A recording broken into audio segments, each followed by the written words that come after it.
Welcome to episode 57 of APS Radio. My name is Jim Burneka. Today I'm joined by IFF Local 4024 Union President Seth Haley from Trotwood, Ohio. Welcome to the show. Thank you. Thank you for having me.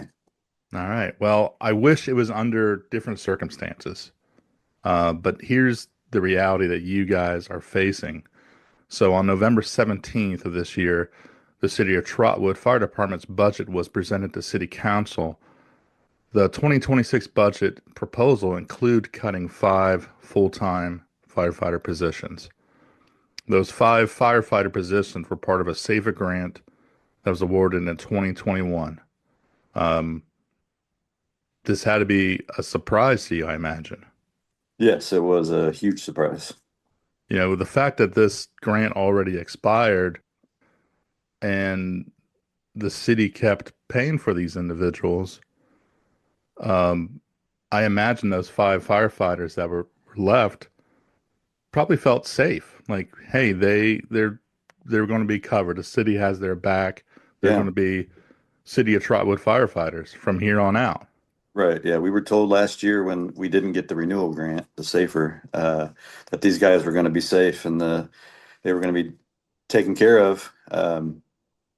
And then, this all just fell in our lap a couple weeks ago. All right. And, the city's growing, the city's doing great. Everybody thought everything was okay. This is a city that I know fairly well as far as work there, a suburb of Dayton. So we work hand in hand with these guys and gals um, for EMS and fire. And you guys have always, I mean, been a notorious, we know that you guys do a lot with a little. Already ahead of time, before the SAFER grant, you were doing that. And even since that time, you've gotten busier and busier. You know, back when this grant was originally awarded, your run stats were 6,806 runs back in 2021. And as far as 2024 goes, they went up to 7,438. So Yeah, you're we're getting looking at, busier. we're already at, we're going to hit 8,000 this year by the end of the year. And so, yeah, you're going to break 8,000 this year.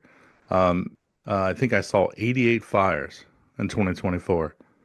So every fourth day, you guys are burning. And again, doing some cowboy stuff already. Not a lot of people, but you guys are that good that you still put it out. And I think that you're that good of firefighters and EMS probably gives, this false illusion that you guys have everything under control Right. and you guys are good. Um, but this is a dangerous situation. Right. Yeah, we do.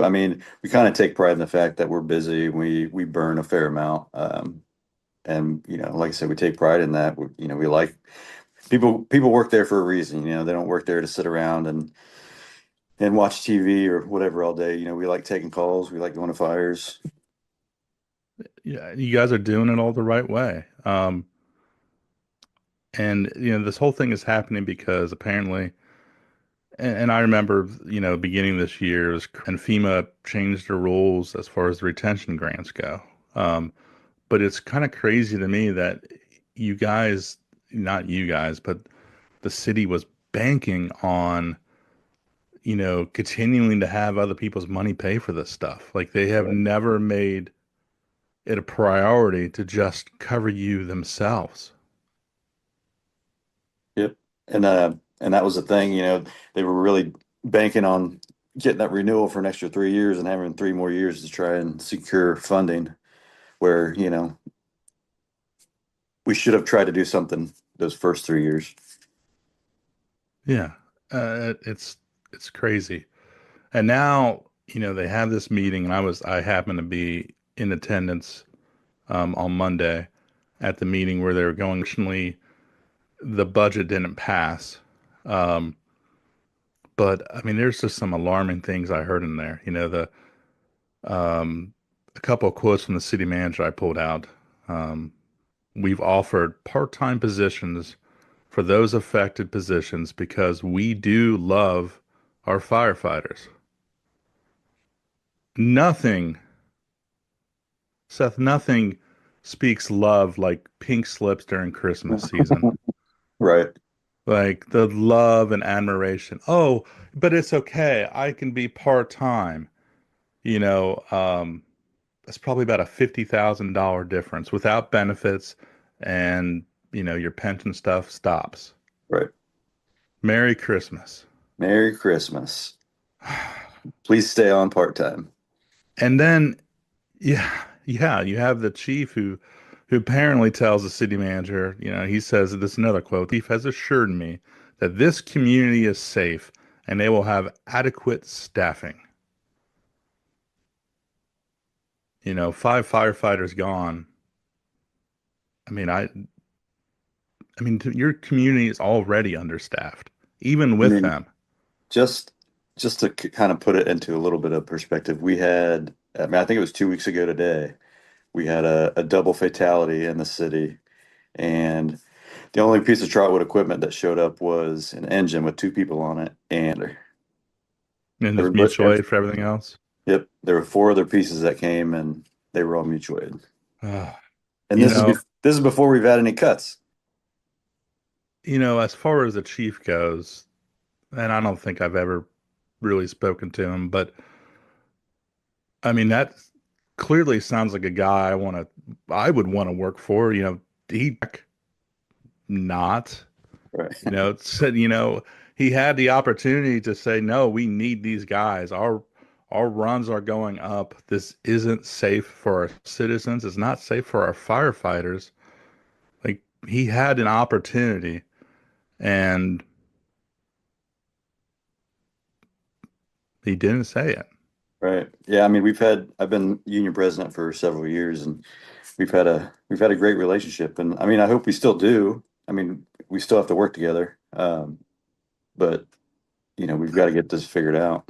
I mean, I just, and I don't know if that chief already had the respect of his firefighters, but I can't imagine he does going forward. Right. He That's doesn't that that's the sad part. he doesn't it's clear as day he doesn't have your guys' back. Um Unfortunately, that's how it seems at this point.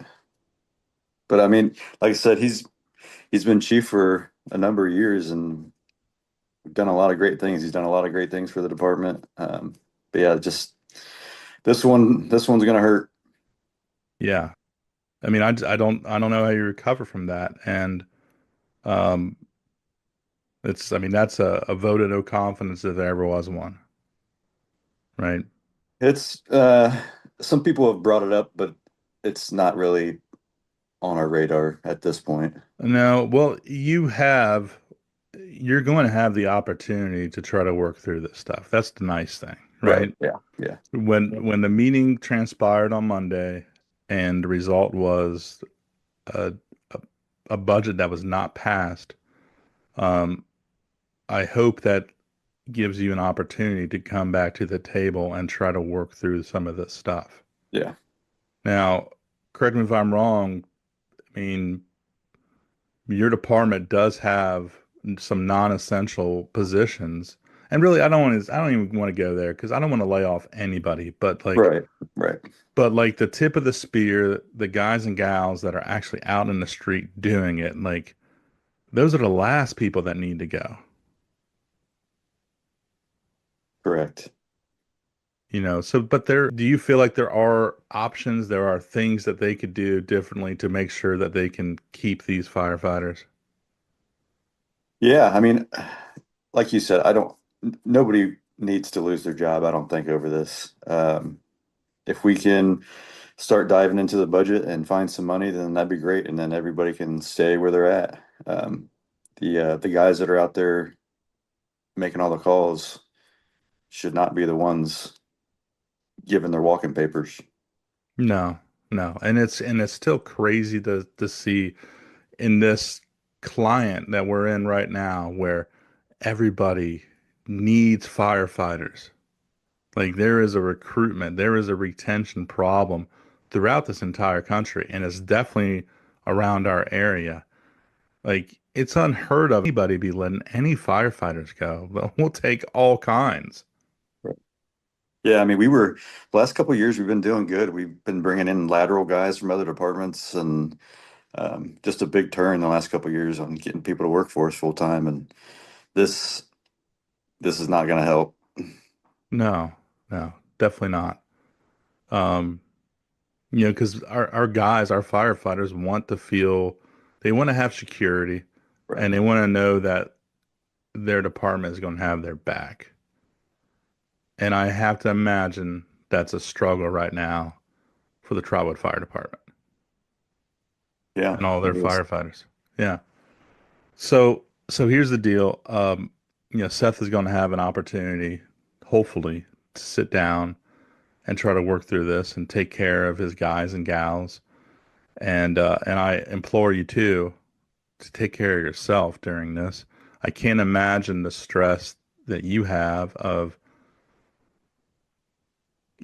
having families, on the line and just the impact of the department and everything else. Like that's a lot. So I'm hoping that you're taking care of yourself, because that's a lot of pressure, especially Yeah, this I time mean, of year.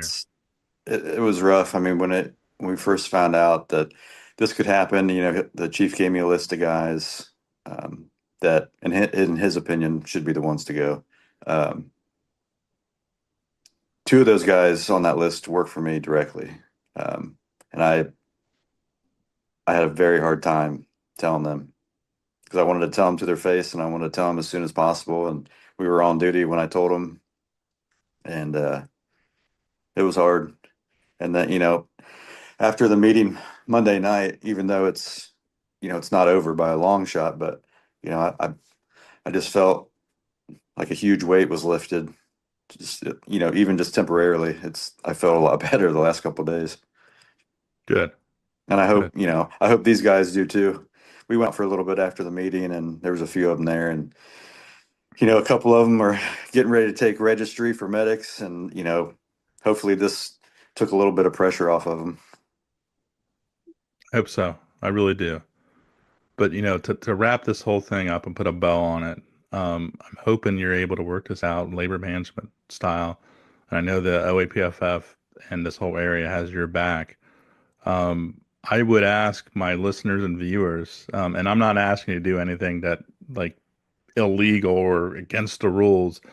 I'm actually going to quote. This is off of Trotwood's Facebook page. Let me bring it closer so I can actually read it. But so this is from their chief, Richard Hackey.